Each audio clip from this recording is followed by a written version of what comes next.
हर exam के 4 चरण हो गए, 4 से 5 चरण। पहले आप प्री निकालिए, फिर मेन निकालिए, इंटरव्यू निकालिए, फिर सुप्रीम कोर्ट, हाई कोर्ट निकालिए, फिर सुप्रीम कोर्ट निकालिए। 22 साल की उम्र में कोई लड़का या लड़की तैयारी शुरू करता है ग्रेजुएशन के बाद और उसको 27 या 26 साल में जाके नौकरी मिलती है तो उसका क्या फ़ायदा है? एक एक एग्जाम के लिए यहाँ पे 3-3 4-4 साल गुजर रहे हैं हमारे और ज्वाइनिंग नहीं मिल रही। जो एसएससी एग्जाम्स कंडक्ट कराती है, अगर आप डेटा निकलवाएंगे ना तो आप ये पाएंगे कि जो लास्ट ज्वाइनिंग थी वो 2016 की है। किसान परिवार से हूँ और घर से 6-7 हज़ार मांगने पड़ते हैं। अब तो मांगने में भी शर्म आ गई क्योंकि 3 साल से ऊपर होने के हो गए। एक एग्ज़ाम दिया, अब तो CHSL मैंने 19 वाला भी दे लिया है, पर जब उसका ही नहीं पता है तो इसका तो कहीं नहीं सकते। 19 वाले का कहीं नहीं सकते जब 18 वाला भी क्लियर नहीं हुआ है। जब हम सुबह उठते हैं फ्रस्ट्रेटेड उठते हैं क्योंकि रात को डिप्रेशन में सोते हैं। हम स्टूडेंट्स हैं, हम पढ़ते हैं तो हमें उसका फल चाहिए और टाइमली चाहिए। सबसे बड़ा इश्यू चल रहा है इसमें, इन्होंने SSC एज को लेके क्लियर नहीं है। जिसने 2018 में जॉब के लिए अप्लाई किया उसकी कहीं ना कहीं जाके ज्वाइनिंग, जो अगर अब चीज़ें थोड़ी चली तो 2021 से पहले कोई उम्मीद नहीं दिख रही कि उसकी कोई ज्वाइनिंग यहाँ पे होगी। मेरा नाम वैभव वशिष्ठ है। मैंने 2018 में अपनी ग्रेजुएशन कंप्लीट की। मई 2018 में मैंने SSC CGL का फॉर्म भरा, बट 1 साल गुजर गया, उसके प्री जो Tier 1 होता है उसकी भी इंटीमेशन कोई नहीं थी। इसी बीच RRB ने NTPC और ग्रुप डी की लगभग 1 लाख से ज़्यादा वैकेंसियों का नोटिस निकाला। मार्च 2019 में ये नोटिस निकाला गया जिसमें टेंटेटिव डेट एग्ज़ाम की जून जुलाई की बताई गई। तो हमने महीनों भर CGL 18 का प्री का वेट किया कि ये होगा। उसके बाद हमने RRB NTPC का फॉर्म भरा। 500 रुपये का फॉर्म था।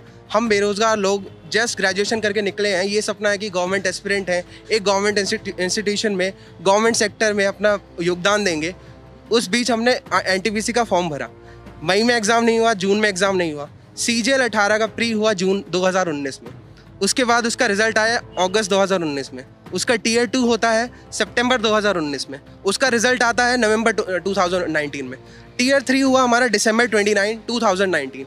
उसके रिज़ल्ट को आज 250 से ज़्यादा दिन गुजर चुके हैं, बस उसके रिज़ल्ट का हमें अता पता नहीं है। हम आप समझ रहे हैं, एक सरकारी नौकरी, उसके लिए इतने सारे लेवल, उसके बाद वो स्टूडेंट बस एग्ज़ाम देता ही चला जाए। उसके बाद जैसे इन्होंने बताया 500 रुपये का एक फॉर्म। ये जो फॉर्म की जो कीमतें हैं, इसको आप लोग कैसे डील करते हैं? जैसे अभी उन्होंने बताया कि बैचलर्स हैं आप लोग, अभी पढ़ाई करके निकले, 500 का एक फॉर्म आ रहा है। मैम, हम लोग घर पे बैठे बैठे पढ़ते हैं, हम तैयारी करते हैं, लेकिन अपने पेरेंट्स से मांग 500 रुपये जो किसी भी और भी एग्ज़ाम्स, IBPS या SSC या किसी भी एग्ज़ाम्स के लिए हम जब फ़ीस भरते हैं तो पेरेंट्स से मांगते हैं तो अच्छा नहीं लगता। लेकिन मैम हम क्या करें, हम पढ़ते हैं, हम तैयारी करते हैं, हम जॉब्स भी निकाली हुई है, पर लेकिन मैम हमें नहीं मिलता। अब जैसे मैंने 2017 का एग्ज़ाम में दिया था, मेरे मार्क्स थोड़े से शॉर्ट रह गए, तो अगर वेटिंग लिस्ट होती तो मैम मुझे जॉब मिल जाती, क्योंकि एक बच्चा अगर मल्टीपल एग्ज़ाम से बैठता है तो वो जॉब एक ही जगह पे ले सकता है। तो मैम मुझे जॉब नहीं मिली, तो मैंने 2018 के अंदर एग्ज़ाम दिया। मुझे अब जाके मुझे लग रहा है कि मुझे जॉब मिल सकती है, लेकिन यहाँ पे रिज़ल्ट को और डिले कर दिया।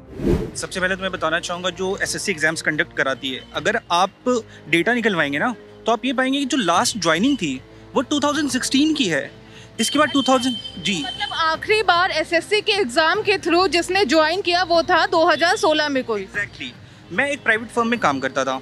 मैंने वो प्राइवेट फर्म 2016 में अपनी फैमिली के कहने पे छोड़ दिया। मैं अपने फैमिली का सबसे बड़ा हूँ, मेरे फादर नहीं है, तो मेरी माँ एक पेंशनर है। तो उन्होंने कहा बेटा तुम तैयारी करो, तुम कर सकते हो। मैंने तैयारी शुरू की इस बेसिस पे कि मैं अपनी फैमिली के लिए कुछ अच्छा कर सकता हूँ। मैंने 2017 से तैयारी शुरू की। मैंने 2018 के CGL का पेपर भी दिया, उसमें मैं क्वालिफाई भी करा। मैं फर्स्ट अटेम्प्ट में क्वालिफाई करा। मैंने डिस्क्रिप्टिव तो किया।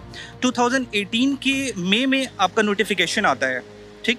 2019 में एग्जाम्स कंडक्ट कराए जाते हैं प्री, और फिर 2000 दिसंबर में डिस्क्रिप्टिव यानी कि Tier 3 कराया जाता है। उसके बाद 10 महीने से डिस्क्रिप्टिव का रिजल्ट अभी तक नहीं आया है।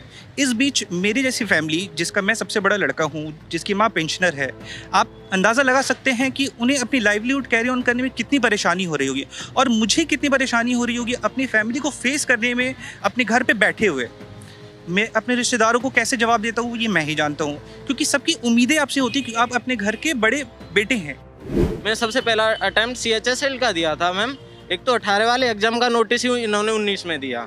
पेपर कराया जाता है इनका, जुलाई में पेपर होता है। 2018 में जो एग्जाम होना था, जो उसकी भर्तियां थी, उसका एग्जाम होता है 19 में। तो 2018 में 17 का एग्जाम हुआ था या कोई एग्जाम हुआ ही नहीं? नहीं हुआ था उसमें एग्जाम नहीं हुआ था। 18 वो 17 वाला इश्यू चला था, एग्जाम नहीं हो पाया था, फिर उन्होंने 19 में एग्जाम कराया है। आप अभी कहीं नौकरी करते थे, छोड़कर तैयारी कर रहे हैं या फिर स्टूडेंट थे उसके बाद ही? नहीं, यहीं स्पेशल तैयारी करने के लिए आए थे हम। कहाँ से आए थे आप? हम आगरा उत्तर प्रदेश से आया हूँ मैम। आगरा से आप दिल्ली आए थे प्रिपरेशन के लिए, तो फिर यहाँ पर कहाँ रहते हैं? मुखर्जी नगर में रहते हैं मैम। वहाँ का खर्चा भी होता होगा। मैं बेसिकली किसान परिवार से हूँ और घर से 6-7 हज़ार मंगाने पड़ते हैं। अब तो मांगने में भी शर्म आ गई, क्योंकि 3 साल से ऊपर होने के हो गए। एक एग्जाम दिया, अब तो CHSL मैंने 19 वाला भी दे लिया है, पर जब उसका ही नहीं पता है तो इसका तो कह नहीं सकते। 19 वाले का कह नहीं सकते जब 18 वाला भी क्लियर नहीं हुआ है। अब ये टाइपिंग लेंगे, उसके बाद में पता नहीं कब तो ज्वाइनिंग देंगे। अभी तक तो 17 वालों की ज्वाइनिंग नहीं आई है मैम। 18 वाले 19 वालों का कुछ का पेपर हो चुका है, कुछ का नहीं हुआ है, वो तो छोड़ ही दें उम्मीद। फादर क्या करते हैं? मेरे फादर मजदूर है, जो अभी भी लॉकडाउन की वजह से थोड़ा अभी काम में थोड़ा हार्ड टाइट हो रखा है, इसकी वजह से। लेकिन DSSB का एक और ऐड करना चाहूँगा कि मैं 2013 का एग्ज़ाम अभी तक रिजल्ट पेंडिंग है। 2012 के एग्ज़ाम्स के रिजल्ट अब आ रहे हैं। हालत ऐसी हो रखी है कि ज्वाइनिंग बच्चा कब तक वेट करेगा, उसकी उम्र निकलती जा रही है। एज को लेके क्लियर नहीं है। जैसे यहीं पे मैं एज को से रिलेटेड आपसे जानना चाहूँगी कि कई स्टूडेंट्स ऐसे हैं जो एकदम दहलीज पर होते हैं कि भाई इस बार निकल गया तो निकल गया, नहीं निकला तो फिर अब चले ही गए। अब जो 2018 में दिए थे, तो ये एज का क्या पूरा है सिस्टम, ये बताइए। मैम जैसे इनका नियम है तो ये एज तय करते हैं 1 जुलाई से और 1 जनवरी से।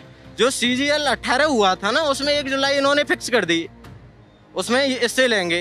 अब नेक्स्ट आता है ना, तो जैसे CGL 19 होता है तो इन्होंने तय करी उसमें 1 जनवरी 2020। मैम जब एक साल में एक भर्ती होनी चाहिए तो वो 6 महीने के पीरियड वाले बच्चे हैं वो बाहर हो गए। ये एक क्लियर नहीं। अगर 1 साल के अंदर भर्ती होती तो शायद जिनका लास्ट अटेम्प्ट था वो बच्चे भी दे सकते थे एग्जाम। तो काफी सारे बच्चे बाहर हो जाते हैं मैम, मास लेवल पे बाहर हो रहे हैं। आप मुझे बताइए कि साइकोलॉजिकल जो प्रेशर रहता है इन सब चीज़ों का, उसके बारे में बताइए। मैम मैं ये कहना चाहूँगा, जब हम सुबह उठते हैं फ्रस्ट्रेटेड उठते हैं, क्योंकि रात को डिप्रेशन में सोते हैं, नींद सही से आती नहीं है, सुबह उठेंगे फ्रस्ट्रेटेड उठेंगे, घर वाले भी ताने मारते हैं। और अगर रिश्तेदारों की बात करें, वो कहते हैं आपका बेटा 2016 में ग्रेजुएट हुआ था ना, करता क्या है वो। ठीक है, मेरे दोस्त हैं जो बहुत ज़्यादा, मेरा बैकग्राउंड फैमिली बैकग्राउंड ठीक है, तो मेंटली फिर भी मुझे घर वालों का हल्का बहुत सपोर्ट मिलता रहता है। और इस बीच जो मेरे दोस्त हैं जो बहुत दुखी हैं इस टाइम पे, वो डिप्रेशन में, कई बार वो ऐसी बातें करते हैं, यार पता नहीं क्या करूँ मैं अपनी ज़िंदगी में, कुछ नहीं मिल रहा। जो बंदा सिलेक्टेड हो चुके हैं, जो सिलेक्ट हो रहे हैं, सिलेक्शन ले चुके हैं, उनकी स्थिति ऐसी है कि उन्हें 15,000 की नौकरी नहीं मिल रही कहीं, क्योंकि अब गैप आ गया है। 2016 में बीटेक कर ली, अब 2020 चल रहा है, बीटेक की कोई जॉब देगा नहीं फ्रेशर को, देगा भी तो 10। प्राइवेट जॉब्स का हाल सबको पता है। तो इस टाइम पे अगर आपकी ज्वाइनिंग टाइमली नहीं होती तो जो प्रेशर है, तुम सिलेक्शन के बाद भी बेरोजगार ही हो, क्योंकि तुम्हें सुनने वाला कोई नहीं, तुम्हारी कोई वैल्यू नहीं है जब तक तुम डिपार्टमेंट में नहीं जाओगे। तुमने एग्जाम क्लियर कर लिया, कौन केयर करता है इस चीज़ का कि तुम एग्जाम क्लियर करके बैठे हो इतना मास लेवल पे, जहाँ पे 1% का सक्सेस रेट है। नॉन टेक बेसिस पर एक वैकेंसी आई थी जो मास लेवल पे आप कह सकते हैं, वो थी NTPC, जिसकी नोटिफिकेशन आती है 2019 के मार्च के आसपास, और अभी तक आपको यही नहीं पता है कि कौन सा वेंडर आप डिसाइड करेंगे, कौन सा वेंडर ये एग्जाम लेगा। इस समय सोशल मीडिया पर ये पूरी मुहिम चल रही है आप लोगों की, रिजल्ट आ जाए, ज्वाइनिंग हो जाए। इसके अलावा आपको क्या लगता है, क्या रिफॉर्म्स है या फिर क्या मांगे हैं आप लोगों की एज स्टूडेंट? मैम सबसे बड़ा रिफॉर्म जो हमें चाहिए, SSC एग्जाम्स के अंदर वेटिंग लिस्ट की बहुत ज़्यादा ज़रूरत है। अगर मैं अपनी ही बात करूँ, 2017 में सिलेक्शन लिया, एग्जाम का रिजल्ट बहुत लेट आया, तो 2018 में भी मेरे बहुत अच्छे नंबर हैं, और 2019 का भी देना पड़ा क्योंकि अब तक फाइनल ज्वाइनिंग नहीं आई। तो हम बार बार सेम ही कैंडिडेट रिपीट होते जा रहे हैं हर एग्जाम के अंदर, और जिस एग्जाम में हमें अच्छी जॉब मिलेगी हम तब वो ले लेंगे, और होगा क्या, जो पुरानी जॉब्स हैं वो हमें छोड़नी पड़ेगी। और 2017 में जो एस्पिरेंट लास्ट में जाके रह गया, 1-2 नंबर से जिसका सिलेक्शन नहीं हुआ, उसका सिलेक्शन यहाँ पे हो सकता है अगर हम वो वाली जॉब ना लें। और ऐसा भी होता है कि प्रोसेस इतना लंबा खिंचता है, मान लो किसी ने अपना कुछ काम स्टार्ट कर दिया, किसी का सिलेक्शन UPSC में हो गया, वो लोग तो SSC CGL की जॉब या SSC CHSL की जॉब नहीं लेंगे। अब वो सीट सारी की सारी उस साल के लिए वैकेंट हो जाती हैं, और जो जिसे मिलनी चाहिए थी जॉब, उसे नहीं मिल पाती यहाँ पे। तो वेटिंग लिस्ट SSC के सभी एग्जाम्स में इंप्लीमेंट होनी चाहिए जल्द से जल्द। ये इमीडिएट रिफॉर्म की जरूरत है यहाँ पे। और सबसे बड़ा रिफॉर्म यहाँ पे एक और चाहिए कि टाइम बाउंड मैनर में रिजल्ट आए। अगर एक एग्जाम 2018 का है, वो 2018 में खत्म हो, 2017 का एग्जाम है 17 में खत्म हो, जिससे कि बच्चे कम से कम रिपीट तो ना करें। मुझे जॉब मिल गई तो मैं दोबारा क्यों जाऊँगा, किसी की सीट क्यों खराब करना चाहूँगा यहाँ पे। तो और जो SSC जो कैलेंडर है उसमें सारी चीज़ें हों, अपना नोटिफिकेशन कब आएगा, टीयर 1 कब होगा, टीयर 2, टीयर 3 कब होगा, फाइनल रिजल्ट कब आएगा। अगर हमें ये सारी चीज़ें पता होंगी तो हम प्लानिंग कर पाएंगे, वरना हम तो पूरी ज़िंदगी इसी दुविधा में रहते हैं यार, अब ये हो जाएगा, पता नहीं कब ज्वाइनिंग आ जाए, कब रिजल्ट आ जाए। तो कौन से एग्जाम का रिजल्ट कब आ जाए, एग्जाम ना हो कि मतलब डेली सोप हो गया, चलता ही